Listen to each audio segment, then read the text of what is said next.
Guillaume, au niveau du veau de parc, un peu au niveau de la fertilité et de la facilité au vêlage, au niveau de la sélection, parle-nous un peu de ça, s'il te plaît. Bien, les taureaux de la gamme veau de parc sont tous des taureaux d'origine de race de boucherie. Puis on connaît déjà l'avantage des taureaux de boucherie versus les races laitières au niveau de la fertilité de semences. Donc là-dessus, il n'y a pas d'enjeu sur la fertilité de semences. Elle est aussi haute que peu importe les autres taureaux de n'importe quelle autre gamme qu'on pourrait utiliser pour faire des gestations dans nos troupeaux laitiers. Donc les taureaux de boucherie dans la gamme veau de parc ont une aussi haute fertilité de semences. OK. Et puis, au niveau de la facilité au vêlage, au niveau des sélections, on a parlé tantôt des EPD. On différencie énormément certains caractères pour mettre ces taureaux-là dans la gamme veau de parc. On travaille à vraiment sélectionner des caractères très pointus, bien sûr pour plaire à l'industrie, mais au niveau de la facilité au vêlage, parle-nous donc un peu de comment on sélectionne et qu'est-ce qu'on doit s'attendre au niveau du produit final qui est le veau à la ferme. La facilité au vêlage en tant que telle, c'est des données pour on va prendre les taureaux qui sont Angus. C'est des données qui sont par rapport à leur propre race inséminées en race pure. Est-ce que c'est réellement la réalité inséminée dans des races laitières? La réalité n'est pas la même. La race laitière, pour prendre la Holstein comme exemple, a des veaux poids naissance plus ou moins de 90 à 100 livres, 95 livres, un petit peu plus quand c'est des mâles. Donc, en race laitière Holstein, plus ou moins 100 livres, 90 livres. Si on prend la race Angus de moyenne, on parle des femelles en moyenne de 65-70 livres, puis des mâles de 70 à 90 livres, 80 livres de moyenne pour les mâles pur sang Angus.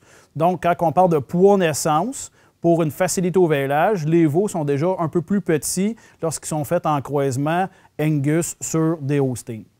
Donc, ça veut dire que quand on fait le croisement, le poids moyen, normalement, il n'y a aucun problème au niveau du poids à la naissance. Et puis, évidemment, c'est sûr qu'il peut y avoir certains petits écarts, mais il y a aussi quelque chose à considérer sur les fermes, évidemment, la nutrition, les conditions d'élevage et puis ce qui se passe déjà sur le site d'exploitation.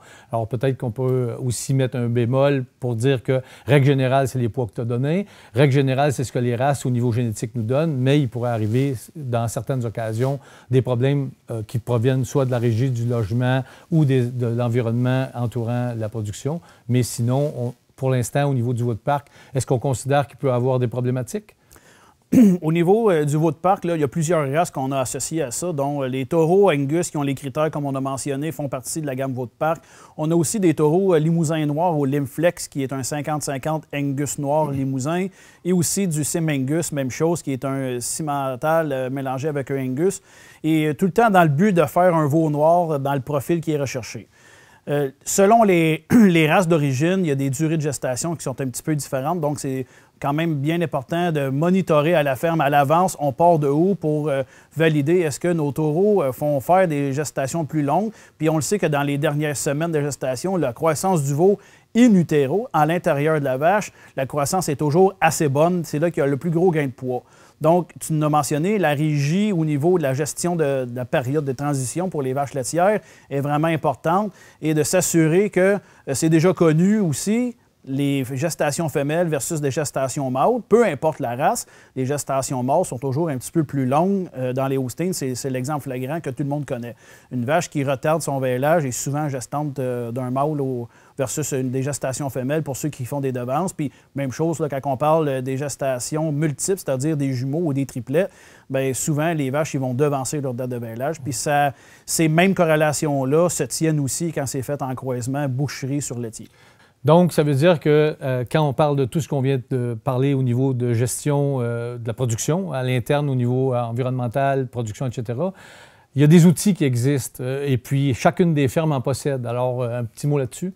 Bien, on parle de fertilité de semences, puis de durée de gestation, puis de facilité au vêlage. Dans tout scénario où on fait des changements d'utilisation de produits, comme prendre du conventionnel Angus, puis on utilise du veau de parc, si on veut bien mesurer la valeur des veaux, puis toutes les autres données qu'on veut regarder, créer des gestations, c'est de connaître les données à la ferme avant de commencer. Donc, mesurer la fertilité de semences avant de commencer, mesurer la facilité au vêlage avant de commencer, mesurer les durées de gestation avant de commencer. Donc, il faut que l'entrée de données soit bien faite à la ferme, les saillies sur les vaches, les taures, quel taureau est utilisé, pour être capable de faire des rapports au bout de 4 mois, 6 mois, 1 an. Plus on a une grande fenêtre d'utilisation, plus on a un grand volume, plus les données sont quand même assez précises.